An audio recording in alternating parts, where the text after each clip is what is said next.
What's up everybody, this is Scott with 512 Garage and I'm back with another video. Welcome to the final episode of the C7 Corvette makeover thanks to our friends at Extreme Online Store. Now if you haven't seen the first few episodes, let me recap for you. In the first one, we prepped that ZR1 ZTK wing for installation. In the next video, we installed that ZR1 ZTK wing on the C7. In the last episode, we installed the ZR1 Stage 2.5 front splitter. And in this episode, we're gonna go ahead and install the ZR1 style side vents. Now, 512 Garage carries the full line of Extreme Online parts and accessories, so hop on over and check it out. I'm also gonna give you guys some tips on get this thing installed a lot easier. All this and more happening right here, right now, in the 512 Garage. Now that we're inside the garage, we can start to install this fender vent here. Now, even though this isn't a particularly difficult job to do, it can be challenging to get your arm inside of this fender so that you can remove the stock vent and install this new one. Now, a lift is not necessary for this job, but since we have access to a lift, I thought it was a good idea to put the car up, remove the wheel, so we can get some really good camera shots for all of you.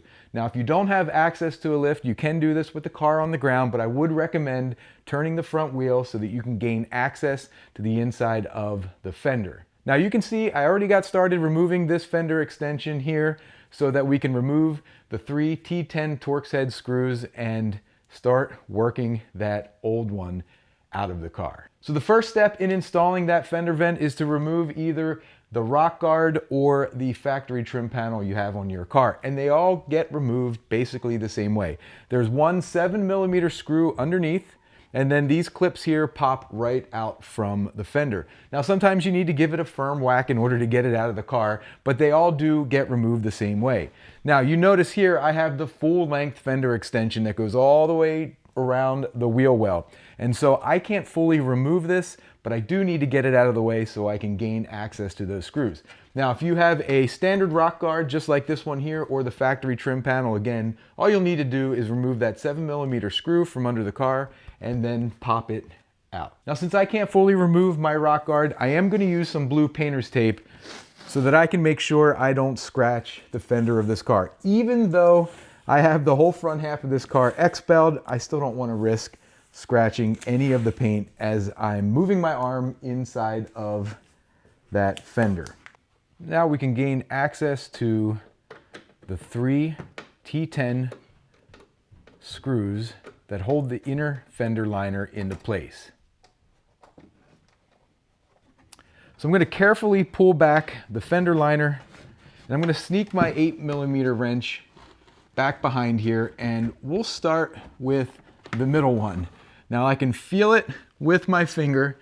I'm going to put the open end of the wrench on the nut itself and give it a turn right there. And then I can get it loose enough to where I can then use my fingers and hand loosen the nut like that. Got it. And this is what the nut looks like. And there are 3 of them. So now we've got the middle one out, there's one at the top, and there's one down at the base. And you'll just repeat that exercise, sneak your 8mm in. Sometimes it's easier to use the open end, sometimes it's easier to use the closed end, the box end. After you have all 3 off, you'll notice that it's loose, but it's not coming out because there are several clips on the inside here holding it into place. So the next step is you're going to want to pop this out towards the mirror. Okay, so that's what we're going to do here. We're going to grab a hold and we're going to pop it out towards the mirror. And you really got to pull, and it really sounds like something is breaking, but it's not. And you'll see there are 5 clips here that hold this into place. With the fender vent out of the way, you can finally see why it was so challenging to reach some of those nuts, especially the one here in the middle. You have some cable running through here, and then also the one up top was probably the tightest one to get to. However, if you take a look at the EOS side vent, you'll see exactly where those factory studs were located, and you're gonna replace them with these self-tapping screws. Now, you guys know I love giving you hot tips when it comes to an install, and here comes a hot tip for you. Now, these are not supplied with the kit from EOS, but you can go to a hardware store and buy something called a slotted washer, or you can do what I did here and make your own. I just took a regular flat washer and a Dremel tool and put a slot in it. Now, once you get the side vent in place, you reach your arm up inside and slide the slotted washer behind the head of the screw. That way, when you tighten the screw down, you're getting more material here behind the fender to grab onto, so this thing stays nice and tight. So the next thing to do is just put this thing in place, slide the washers on, and use a 10mm wrench in order to tighten it up. And I'm going to be using a 10mm gear wrench because, well, it has a ratcheting head on the box end of the wrench, and it's going to make this job a lot easier. So let's get to it.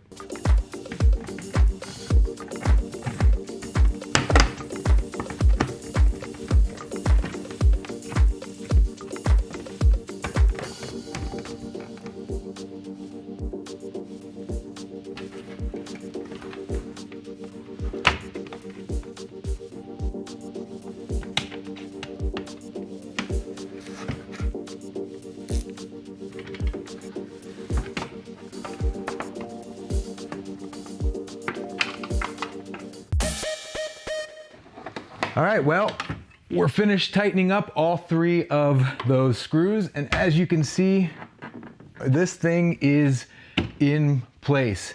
The only thing left to do is pop the trim back into place, reinsert the 7mm screw, tighten everything up, head on over to the other side, put the wheels back on, drop the car down, and take a look at the finished product. Now, I'm not going to show you this again on the other side because, well, it's just the same operation as you saw here. But what I do want to show you is what it looks like inside of this fender when you're trying to tighten these screws. Come here, check this out. All right, so there you go. If you look in the way back there, you can probably see the head of the lower screw. You might be able to see the middle screw, and you definitely can't see the top screw from this view, but that's all the room you have to work in there. So like I said, make sure you find somebody with their smaller arms, or make sure your arms aren't too big because you're gonna have some problems reaching back in there. All right guys, here it is. We are all finished up with those ZR1 style side vents, and of course that ZR1 ZTK wing out back and the ZR1 stage 2.5 front splitter. Now let's take a look around the car and check them out. So there is that ZR1 stage 2.5 front splitter, and of course the side vents we just installed today. And then let's go around the back and check out that ZR1 ZTK wing on the back of the Grand Sport. Now, if you guys haven't checked out that video or the video with the front splitter, I'm gonna link it down in the description so you can check that out for yourselves. And again, here are those side vents. And of course, that front splitter. Time to wrap up the video. I'll see you inside. All right guys, that does it for another video. Thanks for spending part of your day with me. Now remember, 512garage.com has the full line of Extreme Online parts and accessories, so make sure you hop on over and check it out. We also have some merch available, like this shirt and this hat, so make sure you check those out while you're there too. Now I hope you found the tips and tricks presented in this video helpful, and if you have any questions, you know you guys can always email me, scott@team512.com. Smash the like button, and if this is your first time to the channel, don't forget to hit that subscribe button so you don't miss an episode. And as always, Leave me some comments because you guys know I love interacting with people who love cars and Corvettes just as much as I do. Till next time, see ya.